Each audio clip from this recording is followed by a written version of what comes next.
मित्रांनो, तुमचं पुन्हा एकदा GB स्टोरी टेलर या यूट्यूब चॅनलवर स्वागत आहे।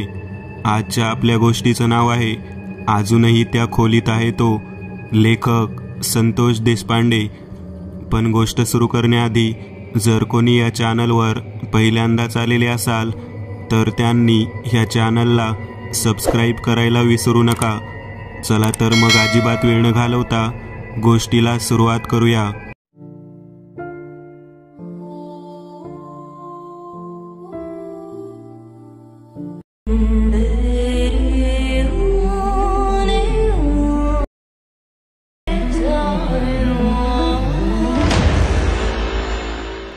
कोणाचं अस्तित्व कोणत्या गोष्टीतून कशा पद्धतीने आपल्या समोर येईल काही सांगता येत नाही। विकी एक नवीनच मित्र कंपनीमध्ये आमच्या सोबत जॉईन झालेला होता। कंपनीच्या आवारामध्येच राहण्याची सोय होती। प्रत्येक जण 1 BHK फ्लॅटमध्ये राहिला होता। ज्याचा कुटुंब आहे त्यांना 2 BHK फ्लॅट होते। हे सर्व काही कंपनीने आपल्या वर्करला दिले होते। विकी कोल्हापूरचा, अतिशय हुशार आणि दिसायला सुद्धा त्या पद्धतीने सुंदर असणारा मुलगा। त्याला गिटार सुद्धा चांगल्या पद्धतीने वाजवायला येत होती। कंपनीमधल्या जेवणाच्या ब्रेकच्या दरम्यान किंवा काही वेळेला मोकळा वेळ मिळाल्यानंतर तो गिटारवरती गाणी ऐकवायचा। मी कंपनीमध्ये राहायला नव्हतो। बाहेरच्या बाजूलाच 4 किलोमीटर अंतरावरती माझं घर होतं। मला विकी नेहमी म्हणायचा, सर कधीतरी आमच्याबरोबर मुक्कामासाठी या, मजा करूया। आमच्या सोबत असणाऱ्या मित्रांपैकी मी, नारायण, पुंडलिक, सागर असे 4घेही जण कंपनीच्या एका मोठ्या फंक्शनसाठी त्या ठिकाणी मुक्कामाला थांबणार होतो। कंपनी खूप मोठी होती। आम्हाला सर्वांना राहण्याची, खाण्याची, जेवणाची सगळी काही सोय कंपनीमार्फतच होणार होती। विकी आणि त्याच्यासोबत असलेले 2 मित्र म्हणजे ओमकार आणि भूषण या दोघांनी आम्हाला खूप आग्रह केला की तुम्ही आमच्यासोबत 2-3 दिवस मुक्कामासाठी या। कार्यक्रम झाल्यानंतर तुम्ही गेला तरी चालेल। मी आणि माझ्या समवेत असलेले बाकीचे 3घे जण मुक्कामाला यायचं ठरवून त्यांना होकार दिला। कंपनीचे गेट मोठे होते। 24 तास सिक्युरिटीसाठी व्यक्ती असायचा। आतमध्ये गेल्यानंतर उजव्या बाजूला राहण्याची सोय असलेले फ्लॅट होते। कंपनी कशी 10-12 वर्षापूर्वीची जुनी होती।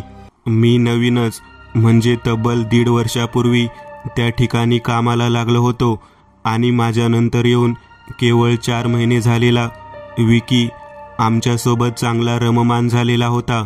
विकीचा स्वभाव सर्वांना आपलंसं करणारा होता। आम्ही त्याच्यासोबत खूप गप्पा वगैरे मारत होतो। ठरल्याप्रमाणे आम्ही त्याच्यासोबत त्या मोठ्या अपार्टमेंटमध्ये राहण्यासाठी गेलो जी कंपनीने त्यांना राहण्यासाठी दिलेली होती। उजव्या बाजूला जाण्याच्या अगोदर खूप मोठा कॅन्टीन होता। त्या ठिकाणी आम्ही जेवायला थांबलो। आज सकाळीच आम्ही एकत्रित वेगवेगळ्या विषयावर चर्चा करत होतो। कंपनीचा 3 दिवसाचा प्रोग्राम होता। वेगवेगळ्या ब्रांचेसमधून लोक त्या ठिकाणी येणार होते। कंपनीचे सगळे त्या ठिकाणी संध्याकाळपर्यंत येणार होते। आमच्या सर्वांच्या ड्युट्या लावलेल्या होत्या। आमचे मॅनेजमेंट डायरेक्टर म्हणजेच त्या ब्रांचचे MD सर आम्हाला म्हणत होते की जेवण वगैरे करून घ्या, संध्याकाळी कंपनीचे मालक येणार आहेत आणि त्यांच्यासोबत जवळजवळ 500 सहकारी येणार आहेत। या सर्वांची व्यवस्था करण्यासाठी हाऊसकीपिंग टीम होती। त्याचबरोबर वेगवेगळ्या कार्यक्रमाचे नियोजन करणारी टीम पण होती। आम्हाला केवळ त्या ठिकाणी आलेल्या लोकांचं आमच्या ब्रँडतर्फे स्वागत करायचं होतं। आमचे MD सर आम्हाला म्हणाले, काही झालं तरी चालेल परंतु कोणाची ओरड येता कामा नये। पहिल्यांदाच या ठिकाणी आपण हे सर्व काही नियोजन करत आहोत। आपल्या या ब्रांचचे नाव कंपनीच्या सर्व ब्रांचमध्ये टॉपला आहे आणि ते तसेच राहिले पाहिजे। त्यांनी आमच्यावरती जबाबदारी दिली होती।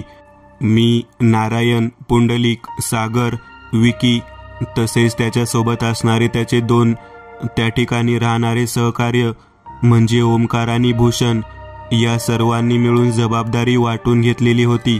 बाकीच्या डिपार्टमेंटमधून सुद्धा बरीच लोक आली होती। सुनील, माऊली हे सुद्धा आमच्यासोबत त्या ठिकाणी कामाला होते। कॅन्टीनमध्ये जेवण उरकल्यानंतर आम्ही आमचे सामान ठेवण्यासाठी त्या इमारतीच्या दिशेने गेलो. एकूण कंपनीच्या 3 इमारती होत्या. महिलांसाठी स्वतंत्र राहण्याची सोय असणारी एक बिल्डिंग कॅन्टीन शेजारीच होती. पुरुष लोकांची राहण्याची व्यवस्था करण्यात आलेली बिल्डिंग उजव्या बाजूने थोड्या दूर अंतरावरती होती.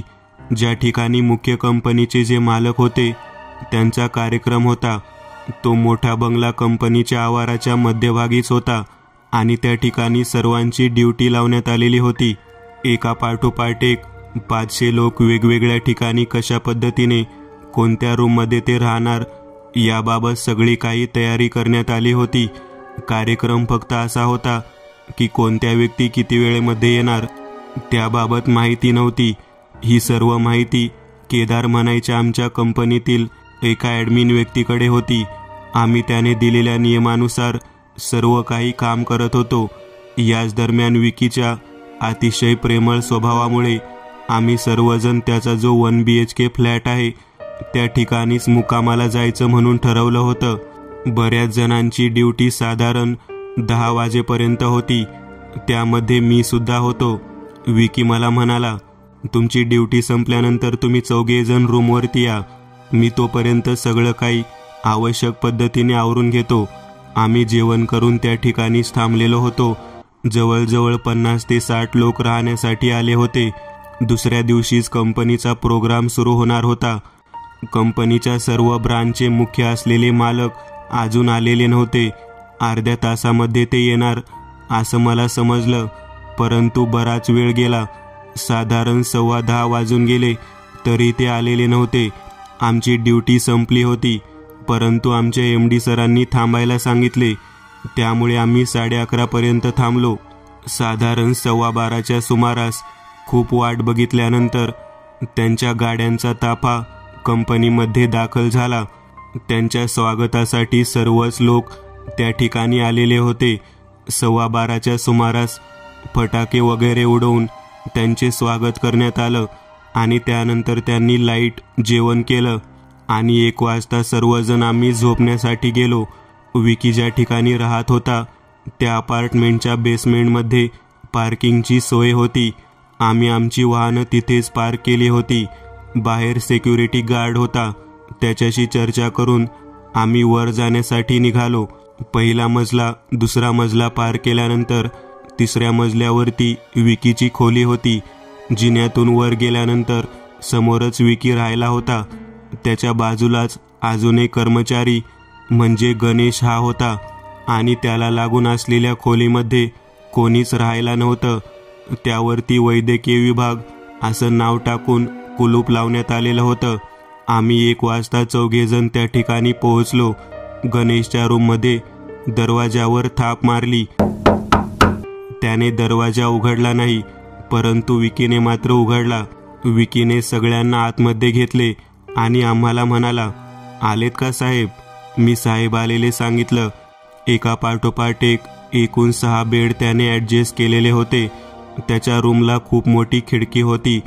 त्यातून दूरवर असलेल्या कॅन्टीन आणि त्याचबरोबर मोठ्या साहेबांचा राहण्याचा बंगला सुद्धा दिसत होता. वरून पाहिल्यानंतर सिक्युरिटी गार्ड ज्या ठिकाणी थांबतो ते ठिकाण सुद्धा दिसत होतं. मी विकीला म्हणालो, विकी, बाजूला जी वैद्यकीय रूम आहे ती कोणासाठी ठेवलेली आहे? तेव्हा विकी म्हणाला, जेव्हापासून मी आलो आहे तेव्हापासून ती बंदच असते. तिथे कोणी राहायला नाही. तेवढ्यात आमच्या सर्वांमध्ये त्या ठिकाणी जुना असलेला कर्मचारी म्हणजेच माझा सहकारी नारायण म्हणाला, ती रूम जवळजवळ 3-4 वर्षांपासून बंद आहे. तेव्हा आम्ही विचारलं, एवढे वर्ष ती रूम बंद का आहे? तेव्हा नारायण म्हणाला, उद्या सांगतो, आता शांततेने झोपा. मग आम्ही ठरवलं की उद्या सकाळी उठल्यानंतर त्या बाबतीत चर्चा करायची, कारण बराच वेळ जागरण झाल्यामुळे झोप आलेली होती. विकी मला म्हणाला, सर, तुमच्याजवळ नेहमी भस्म असते. मला थोडे भस्म घेऊन येता का? जेव्हा तुम्ही घरी जातात तेव्हा येताना भस्म जरूर घेऊन या. त्यावरती मी त्याला म्हणालो, अरे, असे कोणते कारण आहे म्हणून तुला भस्म हवे आहे? का देवाची उपासना करणार आहे म्हणून भस्म हवे आहे? तेव्हा तो म्हणाला, मी तुम्हाला उद्या नाश्त्याच्या वेळेस सगळं काही सांगतो. तेव्हा माझ्या डोक्यामध्ये पाल चुकचुकली नक्कीच काहीतरी आहे की जे आपल्याला माहिती सांगणार आहे आणि हे सर्व काही आता सांगण्यासाठी तो घाबरत आहे. कदाचित त्यामुळेच तो उद्या सकाळी सांगतो म्हणालेला आहे. सकाळी आपल्याला सगळं काही तो व्यक्ती सांगणार आहे असं समजून मी झोपण्याचा प्रयत्न करत होतो. साधारण 2:30 झालेले असतील आणि मला खोलीमध्ये गुदमरल्यासारखं होऊ लागलं. त्याच्या रूममध्ये आम्ही सर्वजण एकत्रितच झोपलेलो होतो. मी त्याच्याकडे पाहत जागेवरून उठलो. खिडकीकडे पाहिलं तर खिडकी बंद करून फॅन बंद करून सगळेजण झोपलेले होते. कसला तरी कुचकट घाण वास यायला लागलेला होता. तो वास का येतोय या दिशेने मी जाण्यासाठी बाहेर निघालो. मी लघुशंका करण्यासाठी बाहेर निघालेलो होतो. दरवाजा उघडला आणि बाहेर प्रवेश केला. वरच्या मजल्यावर जाण्यासाठी जिना होता आणि त्या ठिकाणी मुतारी होती. मी त्या ठिकाणी निघालो. जात असताना जिन्यामध्ये जसा मी वर चाललो तसतसं माझ्या लक्षात येऊ लागलं की बाजूच्या खोलीमधून कोणीतरी रडत आहे. मी वरती गेलो. बाथरूम वगैरे करून मी परत येण्यासाठी निघालो तेव्हा माझं नकळत लक्ष त्या दरवाजावरती गेलं. वैद्यकीय विभाग म्हणून त्या खोलीवरती लिहिण्यात आलेलं होतं. त्या खोलीचा नंबर पाहिला. 306 नंबर खोली असं त्यावरती लिहिलेलं होतं. मी खोलीच्या कुलपाकडे पाहिलं. कोणीतरी विचित्र पद्धतीने रडत आहे हे मला पुन्हा एकदा जाणवलं आणि त्या दिशेने घाण वास येऊ लागला. दरवाजा पूर्णतः बंद होता परंतु आतमधूनच कोणीतरी रडत आहे असा आवाज येत होता. सोडा मला, सोडा, मला घरी जाऊ द्या. एकंदर सर्व घटना माझ्यासाठी नवीन होती. रात्रीची वेळ होती परंतु संपूर्ण बाहेरच्या पोर्चमधील लाईट सुरू होत्या त्यामुळे मला तेवढी भीती वाटली नाही. मी दरवाजा उघडला आणि आमच्या रूममध्ये गेलो तेव्हा सागर जागा झालेला दिसला. सागर मला म्हणाला, का झोप येत नाही का? मी त्याला म्हणालो, अंग खाजत आहे रे, खिडकी का बंद केली? तेव्हा सागर म्हणाला, विकीनेच खिडकी बंद केली आहे. मी त्याला म्हणालो, खिडकी उघड, ताजी हवा आतमध्ये येऊ दे. मी खिडकी उघडायला सांगितलं. नंतर सागर उठला आणि तो खिडकी उघडणार तेवढ्यात विकीने त्याचा हात धरला. थांबा, अजिबात खोलू नका, जसे आहेत त्या पद्धतीने शांततेने झोपी जावा. मला नेमकं कळना की त्याला काय म्हणायचं आहे. मी म्हणालो, अरे गुदमरत आहे आणि खिडकी उघडायला नको म्हणत आहेस तू. तेव्हा त्याने मला तोंडावर बोट ठेवून शांत झोपायला सांगितले. खिडकीच्या आतमधून पडदे लावलेले होते. मी थोडी खिडकी उघडच म्हणून हट्ट धरून बसलो तेव्हा नारायण जागा झाला. पुंडलिक सुद्धा जागा झाला. तो माझ्याकडे पाहत म्हणाला, खिडकी उघडायला पाहिजे, कसला तरी घाण वास येत आहे. मग सागरने थोडी खिडकी उघडली. बाहेरची फ्रेश हवा घराच्या आतमध्ये आल्यामुळे जरा बरं वाटत होतं की मी विकीकडे पाहत म्हणालो, खिडकी का उघडू देत नव्हता? तेव्हा विकीने घड्याळाकडे बोट दाखवलं. 3:30 वाजले होते. तो म्हणाला, 3 वाजेपर्यंत खिडकी उघडायची नाही असं सिक्युरिटी गार्डने सांगितलं आहे. त्यावेळेला मी त्याच्याकडे पाहत म्हणालो, काय पण सांगतो आहेस? इथे कसला घाण वास येत होता, तुला माहीत आहे का? तेव्हा तो म्हणाला, मी उद्या सकाळी बोलतो म्हटलं ना, आता शांततेने झोपा. मला काही केल्या झोप येत नव्हती. मी गॅलरीतले दार उघडायचं असं ठरवलं आणि सगळेजण निश्चित झोपल्यावरती गॅलरीतलं दार उघडण्यासाठी गेलो. दरवाजा उघडला आणि काही क्षणातच जोरदार वाऱ्याची झुळूक गॅलरीच्या भागातून घराच्या आत आली. विकी माझ्याकडे पाहत मोठ्याने ओरडला, सर, मागे सरका. माझ्या समोरचा दरवाजा जोरात आपटला गेला. माझं लक्ष खिडकी जेथे थोडी उघडी होती तिकडे गेले. त्यातून मला गॅलरीमध्ये उभारलेला एक मुलगा दिसला. मी नीट निरखून पाहिले. त्याच्या गाण्यावरचा, त्याच्या कपाळावरचा एका बाजूचा म्हणजेच उजव्या बाजूचा भाग संपूर्णतः सडलेला दिसत होता. मी घाबरलो. खिडकी लावायला सांगितले आणि शांततेने झोपलो. कोणाला काही सांगितले तर सगळेजणच घाबरून जातील म्हणून मी माझ्या पॅन्टीच्या पॉकेटमध्ये असलेल्या भस्माच्या पुडीला बाहेर काढले आणि माझ्या कपाळावरती लावले हा अनुभव अतिशय भयानक पद्धतीचा होता. खाली सिक्युरिटी गार्डच्या बाजूला असलेल्या ठिकाणाहून 4 वाजलेले टोल पडले. पहाटे 5 वाजता आम्हाला उठायचं होतं आणि 6 वाजेपर्यंत कामावरती म्हणजेच बंगल्याच्या शेजारी जायचं होतं. कसे बसे डोळे तसेच उघडे ठेवत जे डोळ्यांनी पाहिलं होतं ते आठवत तसाच शांततेने पडून राहिलो. बरोबर 5 वाजता नारायण, पुंडलिक, मी आणि सागर उठलो. विकीला जागं केलं. वरच्या बाजूला असलेल्या बाथरूममध्ये जाऊन त्या ठिकाणी आंघोळ वगैरे सर्व काही आटोपून बरोबर 5:30ला खालच्या दिशेने निघालो. खालच्या दिशेने जात असताना जेव्हा जिन्याची पहिली पायरी उतरत होतो तेव्हा मागच्या बाजूने वैद्यकीय विभाग 306 नंबर रूम या ठिकाणाहून मला पुन्हा एकदा कोणीतरी रडत आहे असा आवाज ऐकू येऊ लागला. सिक्युरिटी गार्डकडे पाहत म्हणालो, आमच्या गाडीकडे लक्ष दे बाबा. आणि तेथून मी निघालो. वळून वरच्या दिशेने पाहिलं तेव्हा ते वरील मजल्यावरती त्या खिडकीचे दार मला उघडे दिसले. त्या गॅलरीमध्ये कोणीच नव्हतं. नारायण, विकी तसेच पुंडलिक आणि सागर माझ्याकडे पाहत म्हणाले, झोप झाली नाही का सर? मी म्हणालो, नाही, झोप झाली नाही. नाश्ता करूयात. नाश्ता करण्यासाठी नवीन कॅन्टीनमध्ये गेलो. कॅन्टीनमध्ये जेव्हा नाश्ता करू लागलो तेव्हा मी विकीला म्हणालो, कसल्या ठिकाणी राहत आहेस तू? विकी म्हणाला, का, काय झालं?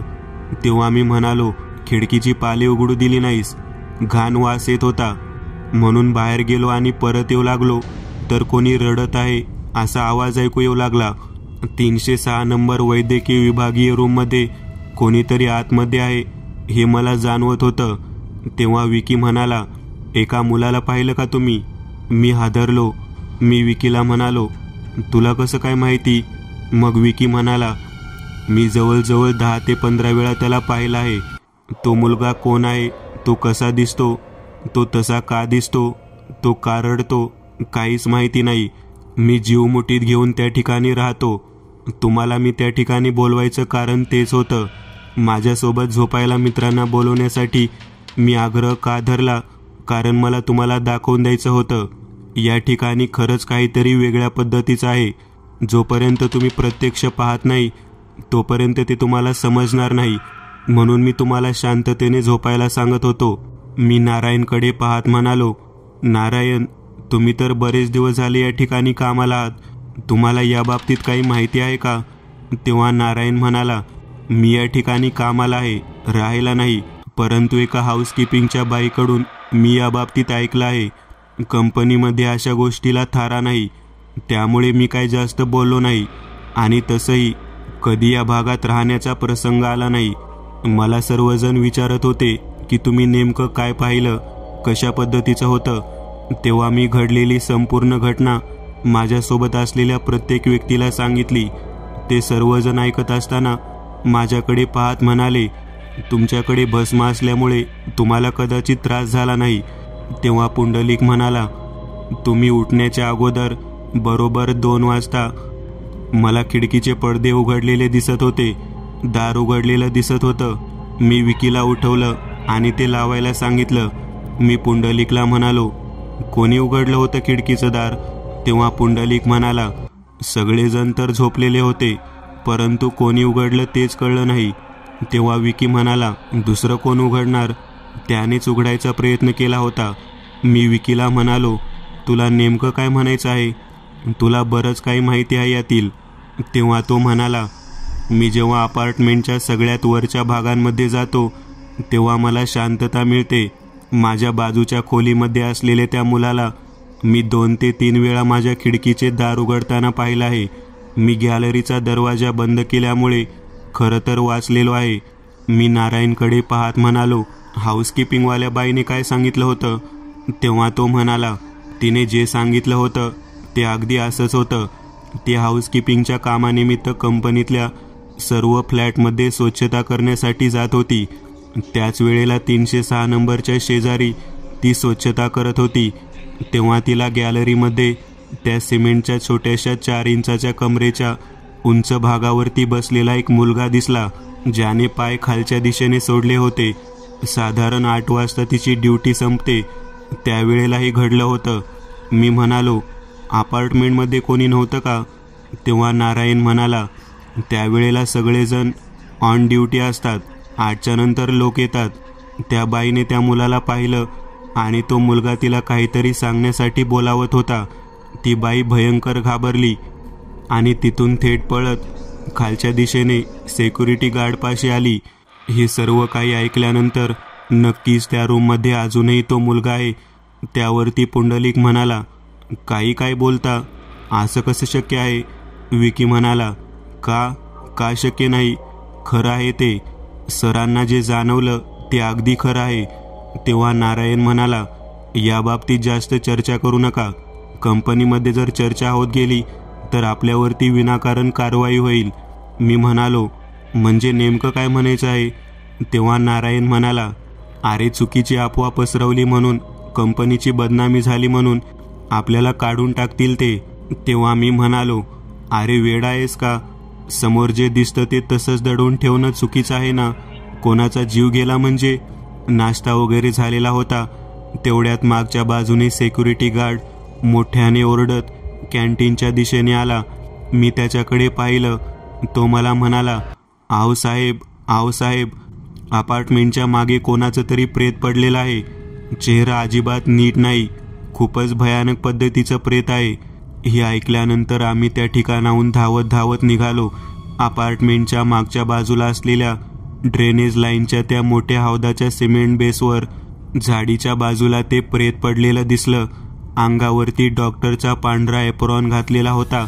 हे पाहिल्यानंतर आम्ही आश्चर्यचकित झालो.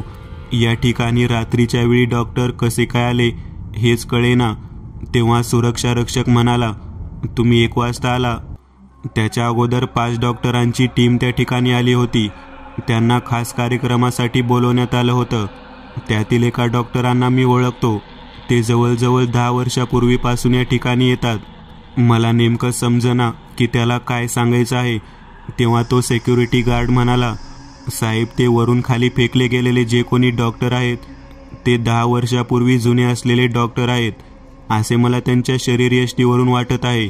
मी वरच्या दिशेने पाहिलं तेव्हा माझ्या लक्षात आलं, 360 नंबर असलेल्या रूमच्या गॅलरीच्या बरोबर विरुद्ध बाजूला जी खोली आहे त्या गॅलरीतूनच हा व्यक्ती खाली पडलेला आहे. त्या व्यक्तीचा चेहरा अतिशय खराब झालेला होता. वरून खाली पडलेल्या डॉक्टरचा चेहरा एवढ्या भयानक पद्धतीने खराब कसा काय झाला असेल याबद्दल तर्कवितर्क सुरू होते. एका पाठोपाठ एक असं करत जवळजवळ 100 लोक त्या ठिकाणी आले. आमच्या कंपनीचे MD सुद्धा तिथे आले. हा जो काही घडलेला प्रकार होता तो खूपच भयानक होता. पोलीस यांना बोलवण्यात आले. त्या व्यक्तीच्या प्रेताला पोस्टमॉर्टमसाठी पाठवण्यात आले. विकी माझ्याकडे पाहत म्हणाला, काहीतरी रात्रीतून घडलेलं आहे बघा. सिक्युरिटी गार्डला आमच्या सोबत घेऊन आम्ही परत कॅन्टीन जवळ गेलो. नारायण माझ्याकडे पाहत म्हणत होता, काही गरज नाही, त्या गोष्टीमध्ये कशाला लक्ष घालायचं? सर, तुम्ही लक्ष घालू नका. मी म्हणालो, अरे बाबा, इथे एका माणसाचा जीव गेला आहे. रात्रीतून चित्रविचित्र आवाज येत आहे. काय घडलं होतं ते कळायला नको का? हा सिक्युरिटीवाला मला सगळं काही सांगेल असं मला वाटतं. तेव्हा नारायण माझ्याकडे पाहत म्हणाला, आपण इथे राहायला आहोत का? नाही ना, मग कशाला नको त्या फंद्यामध्ये पडायचं? तेव्हा मी म्हणालो, अरे जरी आपण इथे राहायला नसलो तरी आपली कर्मभूमी हीच आहे ना. संध्याकाळी नंतर आपल्याला काही संबंध जरी नसला तरी जे काही घडलं आहे ते भयानकच आहे ना. आणि विकी, ओंकार, भूषण आणि गणेश याच ठिकाणी राहिला आहेत ना. मग त्यांच्या बाबतीत असं काही घडलं तर? सिक्युरिटी गार्ड बरोबर मी चर्चा करायचं ठरवलं होतं. मी त्याला माझ्यासोबत घेऊन बाजूला कॅन्टीनच्या कोपऱ्यामध्ये गेलो. तो घाबरलेला होता. त्याला चहा वगैरे नाश्ता वगैरे करायला सांगितलं आणि त्याच्याशी बोलू लागलो. तेव्हा तो म्हणाला, बऱ्याच वर्षापूर्वी या ठिकाणी पेस्टिसाइड कंपनी म्हणून आहे. औषध निर्माण करणारे डॉक्टर्स राहायला होते. या कंपनीमध्ये बऱ्याच प्रकारे एक्सपेरिमेंटसुद्धा केले जात होते. मला माहीत आहे, एक डॉक्टरची टीम होती जी नवनवीन औषधांचा शोध लावण्यासाठी वेगवेगळ्या लोकांवरती काही ना काहीतरी प्रयोग करायची. त्याच वेळेला ही घटना घडली. मी त्यावेळेला नवीनच ड्युटीवरती होतो. औषध निर्माणाच्या कामासाठी 6 डॉक्टरांची टीम या ठिकाणी एक्सपेरिमेंट करत होती. प्रयोगशाळेमध्ये एका व्यक्तीवरती औषधाचे परीक्षण करण्यासाठी त्यांना व्यक्ती हवा होता आणि त्याच वेळेला त्या ठिकाणी रस्त्याच्या बाहेरच्या बाजूला झाडावरती आढळून जखमी झालेलं हे कुटुंब पाहायला मिळालं. 2 जण नवरा बायको आणि एक त्यांचा लहान भाऊ त्या अपघातात जखमी होता. नवरा बायको दोघेही जण समोर बसल्या कारणाने प्रचंड जखमी होते. त्यांना जगणं मुश्किल होतं, परंतु त्या मुलाला मात्र जगवता येत होतं. म्हणून त्याला डॉक्टरांनी आतमध्ये आणायला सांगितलं. सिक्युरिटीवरती असलेल्या 4 जणांनी त्यांना आतमध्ये आणलं. 2 जण मृत्यू झाले होते. तो मुलगा जो होता त्याचा श्वास सुरू होता. त्याला याच ठिकाणी ट्रीटमेंट द्यायचं ठरवलं. त्याच्यावरती औषधोपचार सुरू झाले. परंतु रात्रीतून असं काय घडलं की त्या मुलाच्या अंगावरती जिथे जखम आहे तिथे आणि त्याच्या आजूबाजूने मोठी मोठी फोड उठायला सुरुवात झाली. शेरे म्हणून जे मुख्य डॉक्टर होते ते तिथून खाली ओरडत आले. त्यांच्या बाकीच्या टीममधील मुलांना ते बोलत होते. त्या डॉक्टरांना ते समजावून सांगत होते चुकीचे उपचार झाला आहे. तो मुलगा बरा होण्याऐवजी अजूनच गंभीर जखमी झाला आहे. त्याची तब्येत ढासळत चालली आहे. त्याला परीक्षणाचे औषध कोणी दिले? तेव्हा त्या ठिकाणी एक सायकिक डॉक्टर होता. त्याचं नाव जयेश होतं. तो म्हणाला, अरे व्यक्ती मिळाला होता एक्सपेरिमेंट करायला आणि तुम्ही म्हणत आहात की कोणी औषध दिलं? मीच औषध दिलं. त्याच्या अंगावरती जरी फोड आली असली तरी हा 3ऱ्या दिवशी व्यवस्थित पद्धतीने नीट होऊन चालेल का नाही पहा. 3 दिवस वाट बघितल्यानंतर मात्र एक विचित्र प्रकार डोळ्यासमोर आला. विद्रूप स्थितीमध्ये असणाऱ्या मुलाला 306 नंबर रूममध्ये बंद करण्यात आलं होतं. तो मुलगा गॅलरीतून बाहेर पाहून ओरडू लागला.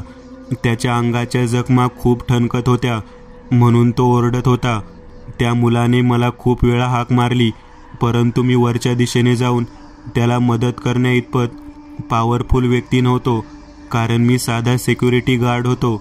2ऱ्या मजल्यापर्यंत जाईपर्यंत जवळजवळ 4-5 जणांना ओलांडून जावं लागत होतं, कारण परीक्षणासाठी ठेवण्यात आलेल्या त्या मुलाला चांगल्या बंदोबस्तामध्ये ठेवण्यात आलं होतं.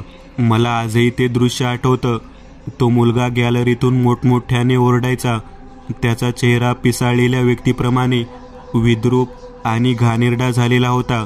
बापरे, हे कार्य नेमकं कोणी केलं असेल? तेव्हा सिक्युरिटी गार्ड म्हणाला, या ग्रुपमधील जो मुख्य डॉक्टर होता त्याचा मृत्यू तर झालेला आहे. मला वाटत नाही बाकीचे सुद्धा वाचतील म्हणून. एकंदर सर्व प्रकारामध्ये या मुलाच्या बाबतीत जे घडलं होतं ते लक्षात आलं होतं. मी नारायणला म्हणत होतो, या ठिकाणी त्यावेळेला जे कोणी डॉक्टर कामाला होते त्यांच्यासोबत जी टीम होती त्यामध्ये कोण होते याची नोंद असेल. तेव्हा नारायण म्हणाला, मला माहिती नाही, मी नाही सांगू शकत. एकंदर सर्व प्रकरणानंतर त्या भागामध्ये पुढच्या कार्यक्रमाला सुरुवात झाली. अचानक घडलेला मृत्यू हा वरून खाली पडल्यामुळे झालेला आहे असं MD सरांनी सर्वांना सांगितले. त्यांनी सगळे काही सांगितल्यानंतर आमच्या मनामध्ये थोडी भीती कमी झाली. पुन्हा एकदा विकीच्या खोलीवरती झोपण्यासाठी म्हणून गेलो. त्याच वेळेला गणेशच्या बाजूच्या रूममध्ये एक नवीन डॉक्टरांची टीम राहायला आलेली लक्षात आलं. त्यांचे प्रमोशन होऊन ते मोठ्या ब्रांचला आहेत हे पण लक्षात आलं. माझं मन मला सतावत होतं. मी पुंडलिकला म्हणालो, पुंडलिक, मला वाटतं आपण आज रात्री बाजूच्या 306 नंबर खोलीचं कुलूप तोडून आत प्रवेश करायला हवा. पुंडलिक मला म्हणाला, काय बोललात सर? नको ते पाठीमागे लागून राहील. तेव्हा मी त्याला म्हणालो, तो जो कोणी मुलगा त्या ठिकाणी बंदिस्त होता तो आपल्याला काहीतरी सांगण्यासाठी तडफडत आहे. मला वाटतं की त्याला काहीतरी सांगायचंय. त्यावेळेला पुंडलिक म्हणाला, प्रत्यक्ष आत्म्यांशी संवाद करायची इच्छा आहे तुमची? तेव्हा मी म्हणालो, होय, माझ्याजवळ भस्म आहे, मी त्याचं लेपन करतो. आज रात्री आपण 2 जण मिळून त्या ठिकाणी प्रवेश करू. पुंडलिक तसा धीट होता. तो माझ्यासोबत यायला तयार झाला. आम्ही 2 जण मोठ्या साहेबांच्या बंगल्याजवळ 10 वाजेपर्यंत ड्युटी करून सागर, नारायण यांच्यासह त्या खोलीच्या जवळ आलो. वैद्यकीय विभाग लिहिलेल्या खोलीवरती पुन्हा एकदा लक्ष गेलं. विकी मला म्हणाला, या ठिकाणी राहायचं म्हणजे जीव मुठीत घेऊन राहावं लागतं. नारायण मला म्हणत होता, आज कोणीही रात्रीतून कोणतंही दार उघडायचं नाही आणि बाहेर जायचं नाही. त्यावेळेला माझ्या लक्षात आलं की नारायणच्या मनामध्ये भीती आहे. भूषण, ओमकार आणि गणेश तिघेजण झोपण्यासाठी गेले होते. मी त्यावेळेला नारायणला म्हणालो, मी या खोलीत झोपणार नाही. पुंडलिक पण माझ्यासोबत म्हणाला, मी सुद्धा झोपणार नाही. या खोलीमध्ये घाण वास येतो, त्यामुळे आम्ही भूषणच्या खोलीमध्ये झोपायला जाणार आहोत. आमचं हे बोलणं बाकीच्या तिघांना जरा विचित्र वाटलं. विकी म्हणाला, सर, तुम्ही आणि पुंडलिक दोघेजण जर गेलात, इथे आम्ही तिघेजणच राहतो. मी म्हणालो, राहा ना मग तुम्ही इथे तिघेजण, आम्ही तिकडे शांततेने झोप घेतो. असे म्हणून आम्ही भूषणच्या खोलीकडे जाण्यासाठी निघालो. पुंडलिक मला म्हणाला, सर, रात्रीतून बाहेर यावे लागेल. त्या पद्धतीने आम्ही योजना केली आणि भूषणच्या खोली झोपण्यासाठी. भूषण मला म्हणाला, सर, कोणती खिडकी उघडी ठेवा, दार उघडं ठेवा, मला काही फरक पडत नाही. मी अशा गोष्टींना मानतच नाही. तो विकी बावळट आहे. त्याच्या मनामध्ये सारखं काहीतरी चाललं असतं. त्याच्या मनाचे खेळ आहेत. आम्ही झोपण्याच्या दृष्टिकोनातून 11-11:30 वाजता झोपी गेलो. साधारण 1:30 वाजता जागा झालो. पुंडलिकला उठवलं आणि त्याला त्या खोलीच्या बाहेर घेऊन आलो. भूषण झोपलेला होता. आम्ही 306 नंबर खोलीजवळ जाऊन पोहोचलो आणि आश्चर्याचा धक्का बसला. त्याचं दार उघडं होतं. हे कसं काय शक्य आहे, मी विचार करू लागलो. तेवढ्यात भूषणच्या खोलीच्या बाजूला असलेल्या गणेशच्या खोलीच्या मागच्या बाजूला गॅलरीतून काहीतरी खाली पडलं आहे असा आवाज ऐकू आला. त्या आवाजामध्ये एक मोठी किंकाळी आली. खालच्या दिशेने पळत पळत सिक्युरिटी गार्ड वर येत होता. आम्ही खालच्या दिशेने धावत गेलो. गणेशच्या खोलीच्या बाजूच्या खोलीतून खाली कोण पडला आहे काही कळायला मार्ग नव्हता. एका पाठोपाठ एक 4 जण खाली पडले होते. खालच्या दिशेने पोहोचल्यानंतर वर मोठ्या बॅटरीचा फोकस सिक्युरिटी गार्डने मारला. वर पाहिलं तेव्हा विकट हास्य करत उभारलेला एक मुलगा दिसला. त्या बॅटरीच्या फोकसमध्ये त्या मुलाला पाहिल्यानंतर मी डोक्याला हात लावला. खालच्या दिशेने पाहिलं तर 3 व्यक्ती खाली पडलेले रक्तबंबाळ अवस्थेत होते आणि 4था व्यक्ती आमच्या ओळखीचा वाटला. पुंडलिक समोर पळत पळत माझ्याकडे पाहत म्हणाला, सर, हा तर नारायण आहे. मी डोक्याला हात लावला. सिक्युरिटी गार्ड म्हणाला, हे जे कोणी मेलेले आहेत ते सगळेच्या सगळे त्या मुलाच्या एक्सपेरिमेंट टीमचा भाग होते. मी म्हणालो, नारायण सुद्धा? तेव्हा तो म्हणाला, होय, नारायण सर सुद्धा त्यामध्ये होते. अचानक 4 लोकांचा मृत्यू ही गोष्ट डोक्याला शॉक देणारी होती. मी त्यावेळेला पुंडलिकला म्हणालो, मी वरच्या दिशेने जातो. आपले बाकीचे 2 साथीदार कसे आहेत ते पाहतो. विकी आणि सागर कसे आहेत ते पाहण्यासाठी मी पोहोचलो. विकी आणि सागर हे दोघेही जण झोपलेल्या अवस्थेत तसेच पडलेले होते. मी आश्चर्य व्यक्त करत होतो की विकीची जी खोली होती तिचे दार आतून कोणी उघडले. तेव्हा माझ्या लक्षात आले की गॅलरीत खिडकी आहे आणि जो दरवाजा आहे तो उघडा आहे. कदाचित याचमुळे त्यातून दार उघडले गेले असावे आणि तेथूनच नारायण आणि त्याच्या समोरच्या खोलीमधल्या त्या एक्सपेरिमेंट टीममध्ये असलेल्या डॉक्टरांना त्या मुलाने अगदी सहजरित्या मारलेले असावे. 2:15 वाजले होते. सिक्युरिटी गार्डने मुख्य गेटवरती फोन केला. MD सरांना कॉल केला. एका पाठोपाठ एक 10-15 लोक त्या ठिकाणी जमा झाले. मी वरतीच होतो. 306 नंबर रूममध्ये मी जाऊन पोहोचलो. त्या खोलीमध्ये आतमधल्या भागात जिथे खूप अंधार होता तिथे मला एक मोठी पेटी दिसली. त्या पेटीला जे कुलूप होतं ते तुटलेलं दिसलं. मी त्या पेटीजवळ पोहोचलो तेव्हा आतमधल्या किचनच्या कट्ट्यावरती बसलेला एक मुलगा दिसला. साधारण 14-15 वर्षाचा. तो विकट पद्धतीने हास्य करत रडत होता आणि पुन्हा हसत होता. त्याला एक प्रकारे आनंद झालेला होता. मी त्याच्याकडे पाहत होतो. तो माझ्याकडे पाहत म्हणाला, आज माझा सूड संपला. मला ज्यांनी या खोलीमध्ये बंदिस्त ठेवून एक्सपेरिमेंटसाठी वापरलं होतं त्यातील आता एकही जण जिवंत नाही. आज माझा सूड पूर्ण झाला. तो मोठमोठ्याने ओरडत होता. त्या मुलाकडे पाहिल्यानंतर मला लक्षात आले की तो आनंदित होता. मी मागे सरकत दरवाजाजवळ पोहोचलो तेव्हा दार बंद झाले होते. तो माझ्याकडे पाहत म्हणाला, या पेटीमधलं जतन करून ठेवलेलं जे काही अस्थिपंजर आहे दहन करून त्यांची हाडं नदीत विसर्जित करताल का? माझं कोणीच नाही राहिलं. त्याच्याकडे पाहिल्यावर मला दया आली. मी त्याला म्हणालो, तू मला काल रात्री दिसला होतास, तेव्हा तुला काही सांगायचं होतं का? तेव्हा तो म्हणाला, मला एवढंच म्हणायचं होतं की ते दार उघडा आणि तुम्ही बाहेर निघून जावा. मी म्हणालो, त्या पाठीमागे काय कारण आहे? तेव्हा तो म्हणाला, तुमच्याजवळ सिद्ध असलेले भस्म आहे, त्यामुळे मी ज्याने माझा घात केला आहे त्याला मारू शकलो नसतो. मी म्हणालो, कोणाला? तेव्हा त्यांनी नारायणचे नाव घेतले. मी म्हणालो, त्याने काय केले होते? तेव्हा तो म्हणाला, त्यानेच्या सर्व डॉक्टर लोकांना सांगितले होते की आपल्याला एक्सपेरिमेंटसाठी आयता मुलगा सापडलेला आहे. त्याच्या केवळ या सांगण्यामुळेच मला त्यांनी बंदिस्त करून माझ्यावरती प्रयोग करायला सुरुवात केली. मी कित्येक वर्ष झालं त्याची वाट पाहत होतो. काल संधी आली होती, परंतु हुकली आणि केवळ तुम्ही त्या ठिकाणी नसल्यामुळे मला संधीचं सोनं करता आलं.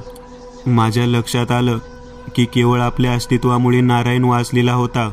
मी त्याला म्हणालो, किती वर्षापासून तुझं अस्तित्व या खोलीमध्ये आहे? तेव्हा तो म्हणाला, 10 वर्ष मी वाट पाहत होतो, मला कधी संधी मिळेल, आणि ती संधी आज मिळाली. मी त्याच्याशी चर्चा केली आणि मी त्याला विनंती केली की मला बाहेर जाऊ द्यावे. तो म्हणाला, माझी अस्थिपंजरावरती अंत्यसंस्कार करा. माझी इच्छा पूर्ण झाली आहे, मला मुक्त करा. मी हे सगळं काही ऐकल्यानंतर डोळ्यातून पाणी काढत त्याला म्हणालो, आता या ठिकाणाहून तुझी सुटका करतो. कोणत्याही व्यक्तीला त्रास देऊ नकोस, कोणालाही मारू नकोस. तो माझ्याकडे पाहत म्हणाला, मी माझे अस्तित्व संपवलेले आहे. केवळ अंत्यसंस्कार केल्यानंतर मला मुक्ती मिळेल. मला मुक्ती द्या. मी खोलीतून बाहेर आलो. पुंडलिक माझ्या मागे. स्वतः सिक्युरिटी गार्डना म्हणालो, या खोलीमध्ये जी पेटी आहे ती पेटी आपल्याला जाळून टाकावी लागेल आणि ती सर्व राख नदीमध्ये विसर्जित करावी लागेल. मी, पुंडलिक आणि तो सिक्युरिटी गार्ड आम्ही कंपनीच्या बाहेर ती पेटी नेली आणि ती जाळून टाकली. MD सरांनी दुसऱ्या दिवशी मला विचारलं, 306 नंबरचा त्रास कमी केला दिसतो तुम्ही, अजूनही त्या खोलीत आहे का तो? तेव्हा सिक्युरिटी गार्ड म्हणाला, नाही साहेब, त्याने त्याचा सूड पूर्ण केला. मित्रांनो, आज पुरतं एवढंच. तुम्हाला जर काही गोष्ट आवडली असेल तर नक्की लाईक करा. तुमच्यापैकी बरेचसे जण व्हिडिओ लाईक न करताच पळून जातात, पण हा जर व्हिडिओ तुम्ही लाईक केला तर मला जरा बरं वाटेल आणि असेच भारी भारी व्हिडिओ बनवायची माझ्यात एनर्जी येईल. त्यामुळे नक्की लाईक करा. आणि अजूनही कोणी या चॅनलला सबस्क्राईब केलेलं नसाल तर लगेच सबस्क्राईब करून टाका. आणि बाजूची घंटी ती मात्र दाबायला विसरू नका. देवाची घंटी आहे ती. चला तर मग पुन्हा भेटूया अशीच एक आगळी वेगळी गोष्ट घेऊन पुढच्या